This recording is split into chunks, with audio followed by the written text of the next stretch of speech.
എന്താമ്മേ, വേറെ എവിടെയെങ്കിലും പോയിരുന്നോ? അതെ, മാനസിക്ക് സുഖമില്ലായിരുന്നു. അങ്ങനെ ഒരു ഡോക്ടറെ കാണാൻ പോയതാ. ഇവൾക്ക് എന്താ പറ്റിയേ? ഇവൾക്ക് നല്ല ക്ഷീണമുണ്ടല്ലോ.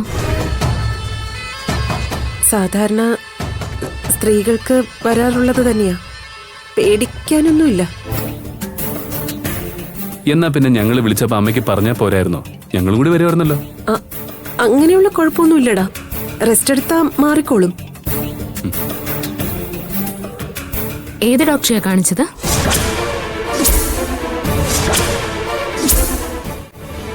എന്താ ആന്റി, ഏത് ഡോക്ടറെ കാണിച്ചെന്നാ ചോദിച്ചേ? ഭാവനയ്ക്കറിയാം, സൂര്യയ്ക്കും അറിയാം. നിങ്ങളെയും ഭാമയും രഹസ്യമായി സഹായിക്കാൻ തയ്യാറായ ഒരു ഡോക്ടറില്ലേ, അവരെയാ ഞങ്ങൾ കണ്ടത്.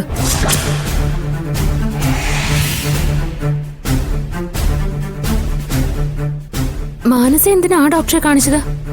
അവര് ഗൈനക്കോളജിസ്റ്റ് അല്ലേ? അതാണല്ലോ, മാനസ എന്തിനാ ആ ഡോക്ടറെ കാണിച്ചത്? പ്രഗ്നന്റ് ആയ പെണ്ണിനെ ഗൈനക്കോളജിസ്റ്റിനെ അല്ലാതെ പിന്നെ ആരെയാ കാണിക്കണ്ടേ?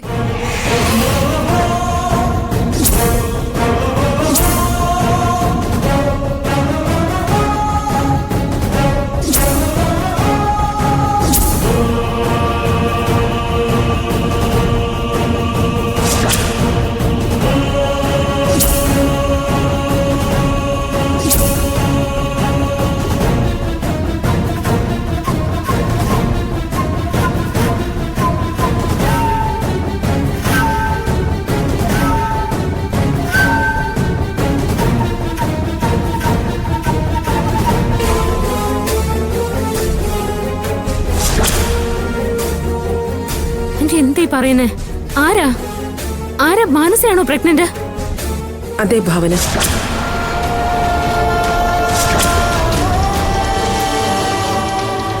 അത് കൺഫേം ചെയ്യാനാ ഞങ്ങൾ ഹോസ്പിറ്റലിലേക്ക് പോയത്.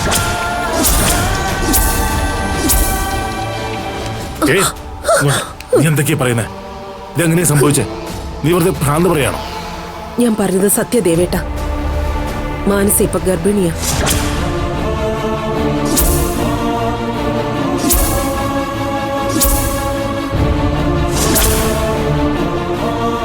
ഈശ്വര, ഞാൻ എന്തൊക്കെയാ കേൾക്കുന്ന?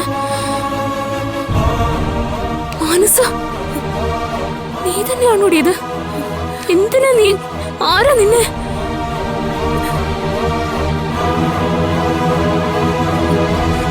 ഭാവന, എന്നെ വെറുതെ തെറ്റിദ്ധരിക്കണ്ട. ഭാവന വിചാരിക്കുന്ന പോലെ ഞാൻ പിഴച്ചു പോയിട്ടൊന്നുമില്ല. പിന്നെ പിന്നെ എങ്ങനെയാ ഇത് സംഭവിച്ചേ? ഭാവനയ്ക്ക് പറ്റാതിരുന്നത് എന്നിലൂടെ യാഥാർത്ഥ്യമായി കിട്ടട്ടെ എന്ന് ഞാൻ തീരുമാനിച്ചു.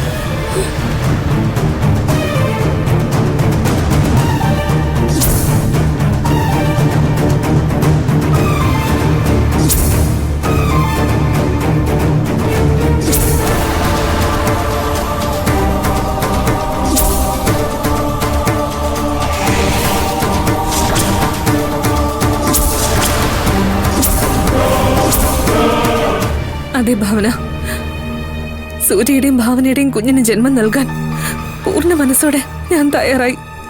അത്രേ ഉള്ളൂ.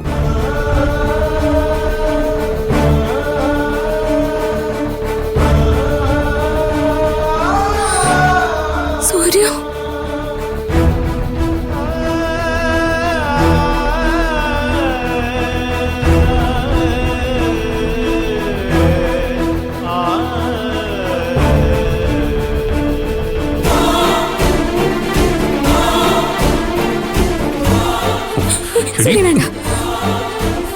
മാനസ, എന്ത് വിഡ്ഢിത്ത മനസ്സാ നീ കാണിച്ചത്?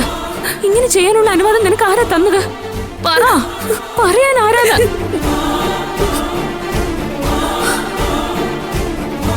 ഞാനാ അവൾക്ക് അനുവാദം കൊടുത്തത്.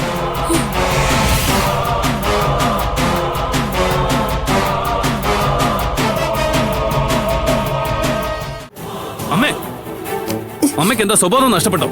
അതോ ഞങ്ങളെയൊക്കെ വിഡ്ഢികളാക്കാണോ? ഞാൻ ആരെയും വിഡ്ഢികളാക്കിയതല്ല. ഇങ്ങനൊരു കാര്യം മാനസമോൾ എന്നോട് പറഞ്ഞപ്പോ ആദ്യം ഞാൻ എതിർത്തതാ. പിന്നീട് ആലോചിച്ചപ്പോ തെറ്റില്ലെന്ന് തോന്നി. അങ്ങനെ ഞാൻ സമ്മതിച്ചത്. അമ്മേ കൊള്ളാമേ, അമ്മയുടെ ഈ ചിന്താഗതി ഞാൻ സമ്മതിച്ചിരിക്കുന്നു. എന്തായാലും എന്നോടും ഭാവനയോടും അമ്മ ഈ ചതി ചെയ്യണ്ടായിരുന്നു.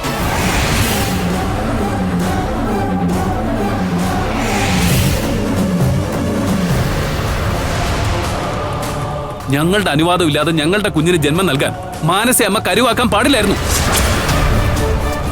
അമ്മയ്ക്ക് ഇവളുടെ ഭാവിയെ കുറിച്ചെങ്കിലും ചിന്തിച്ചുകൂടായിരുന്നോ? സൂര്യ, ഞാനൊന്ന് പറയട്ടെ. ഇനി നീ ഒന്നും പറയണ്ട. ഇതൊരുമാതിരി വല്ലാത്ത ചതിയായി പോയി. നീയും അമ്മയും കൂടി ഇങ്ങനൊരു ചതി ചെയ്യുമെന്ന് ഞങ്ങൾ ആരും കരുതിയില്ല. അവളെ മാത്രം നീ കുറ്റപ്പെടുത്തണ്ട. ഞാനാ ഇതിനവൾക്ക് കൂട്ടുനിന്നത്. കൊള്ളാഞ്ചേ, എത്ര ലാഘവത്തോടെ നീ പറയുന്നേ? ഇനിയിപ്പോ സംഭവിച്ചു പോയില്ലേ, ഒന്നും ചെയ്യാനൊക്കില്ലല്ലോ. നീ കൊണ്ട് മാറി.